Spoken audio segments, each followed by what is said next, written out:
Hello and welcome to a special Rotherham Advertiser Sports Chat podcast. This week we're going to be focusing on the upcoming Euro 2016 tournament which kicks off on Friday evening in France. Joining me around the table is news editor Michael Upton. Hello.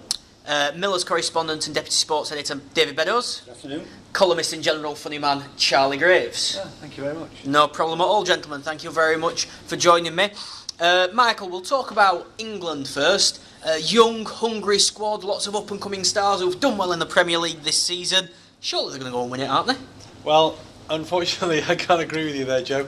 Lots of really good players who've played really well this season. I just can't help feel they're going to be wasted by the manager. We've already seen the friendlies players played out of position, square pegs in round holes, and I think he's going to play a bit negative. He's got pace and youth on his side, and I think he's going to bottle it at the last minute. I think he's going to play defensive, and that's not going to play to their strengths. Dave, we saw against in the Germany friendly a few weeks back. England can play this fast-paced, high-tempo, pressing game, and it's really exciting to watch with the youngsters. And obviously England also came out of that game with a win.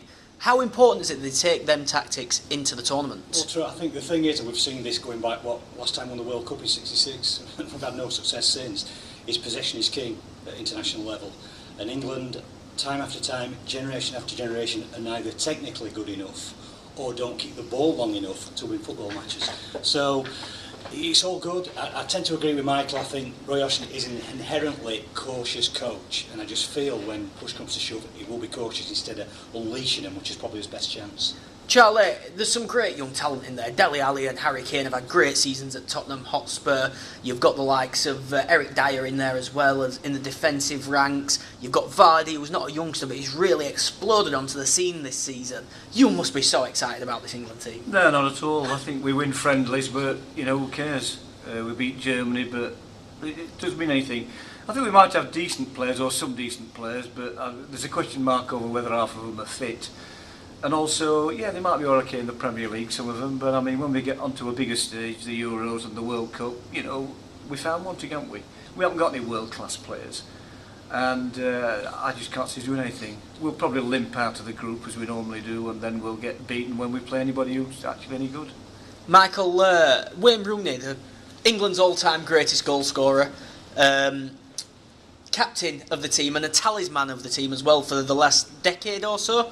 I know that you're a huge Wayne Rooney fan, given his former Everton ties as well. Roy Hodgson seems to be trying to shoehorn him into this team. Do you think that's the right thing to do? Well, you heard my hollow laughter when he said I was his greatest fan.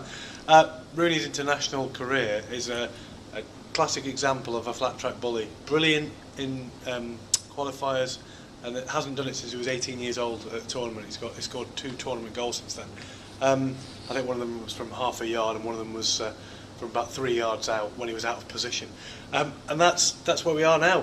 His club manager's been struggling to find a position for him. His international manager seems to think, well, we can put him at number 10, we can put him at number 9. The best players in the world are flexible, but they excel when they're in their right position. When a manager or a coach finds a position for them and plays them there. I think if you're wondering whether you can play Rooney up front or at number 10, then you don't know what to do with him. I think Hodgson needs to pick an 11 he thinks can win every game, and regardless of who the personnel is, if you've got a system that you think will work, go with that.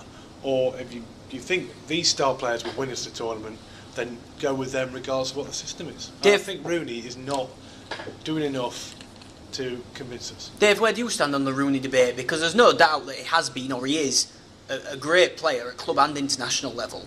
Does he still warrant a place in the starting 11? I think so. I mean, he's not been a good tournament player, has he, down the years? He's not proved it, when he's needed to.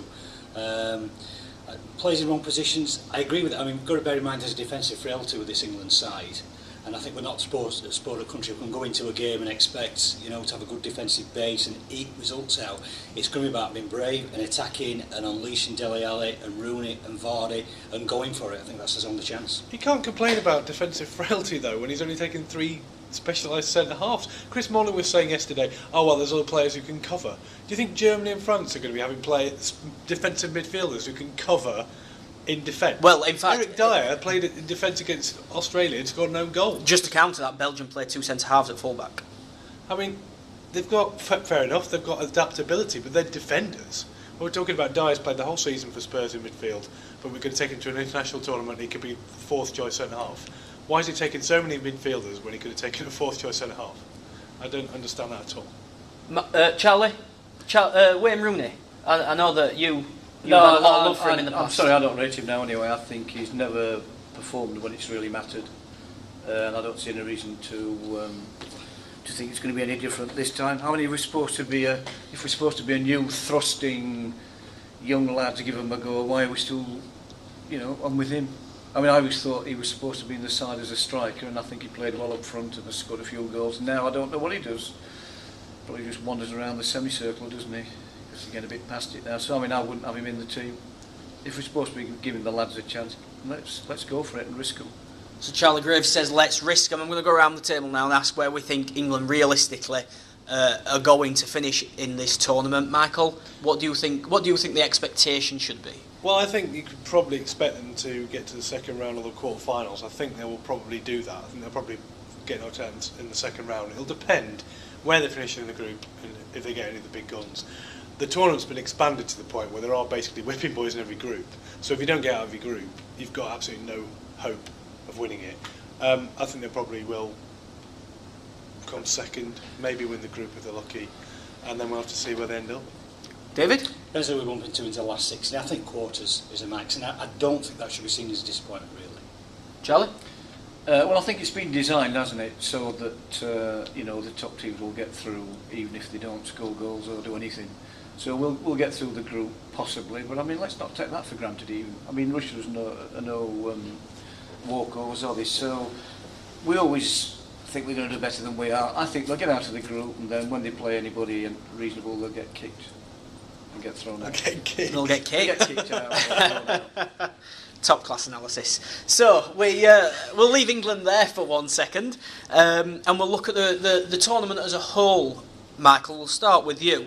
And there is some fantastic players, some players right at the top of their careers who are going to be playing in this tournament, and it could be the best tournament for the last 2 or 3 really when you look at the players who are going to be there.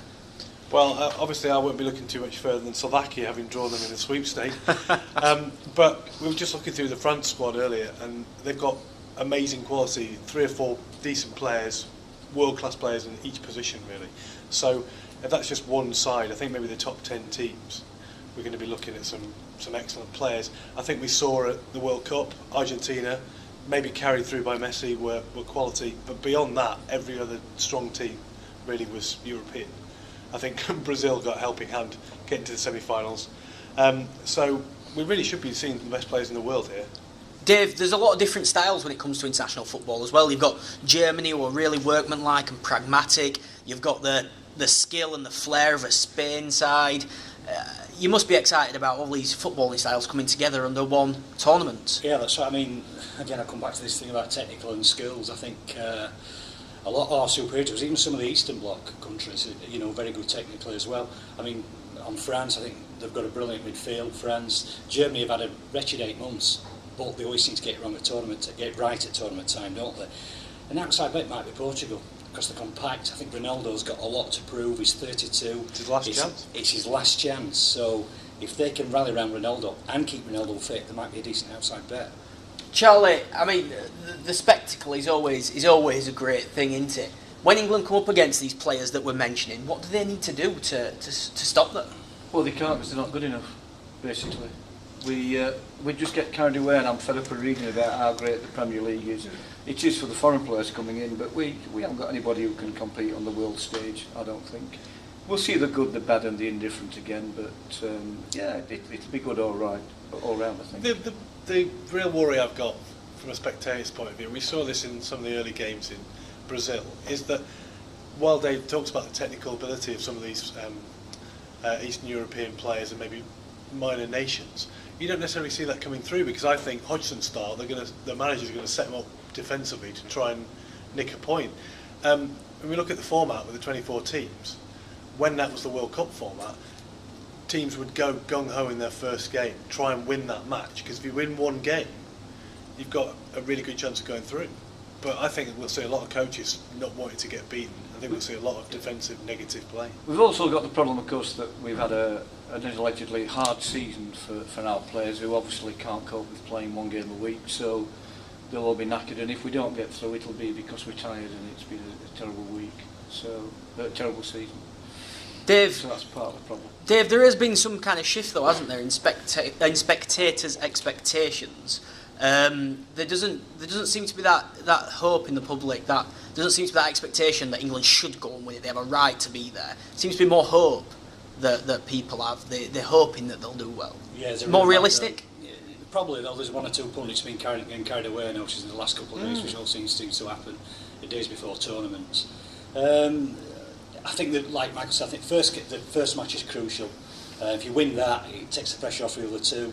There's a bit of danger on Saturday because Russia are a young side as well. Got a lot of decent young players. They don't concede many goals. So it could be set up for a draw or a defeat, and then we're nervous again, aren't we, ahead of that Wales match on Thursday? And that's what makes me think that Hodgson is going to be defensive and negative. He's got the opportunity to set the tone, to attack, to go with pace, to go with youth, to dare I say it, drop Wayne Rooney and go with some kind of young thrusting Turks with no skeletons in their cupboard as regards previous tournament experience, but I think he'll set up a fairly narrow, fairly defensive, two holding midfielders, try not to get beaten. And if they come out of it with a draw, he'll be happy with that. That's not going to get people's pulses racing, is it? Right, we'll finish off the first Euro 2016 podcast with predictions for winners then. I will be keeping tabs on these gentlemen and coming back, they will come back to haunt you at the end of the tournament. So, Michael, who is your bet for the winners? Well, I'm not going too far. They choked massively at Brazil with a great squad, and I think that they're rightly the favourites at home this time round. I can't look past France with the quality in their squad. Dave? I'm going to go with what I said earlier as an outside punt, Portugal. Charlie? Well, I think France will never have a better chance, but I think you can never underestimate the Germans, who will probably not play that well, but I think they've got it nailed on. Definitely Germany. Interesting that no one has gone for Spain, who just a few years ago were deemed as the best thing since sliced bread in the football circles. They've got a circles. bit of a problem scoring goals. I certainly would think at the top level they may have an issue with that. I think there'll be semi-finals, but I wouldn't be surprised if it was France and Germany in the final. You heard it at first, Michael Upton saying France, Germany in the final. Do you agree with our expert pundits, though? Let us know by tweeting at RodTizer Sport. I've been thinking that for years. You can join in the conversation with anything that we've said, England's chances, England's predictions, along with predictions for the tournament as a whole as well. Just get in touch at RodTizer Sport on Twitter. Remember, in this week's paper, there's a free 8-page Euro 16 supplement, including analysis on Roy Hodgson's squad, as well as a team-by-team guide and a wall chart so that you can fill it in and play along at home. That's free inside this week's advertiser. We'll be coming back with more Euro 16 podcasts as a tournament develops, but until then, thank you for listening.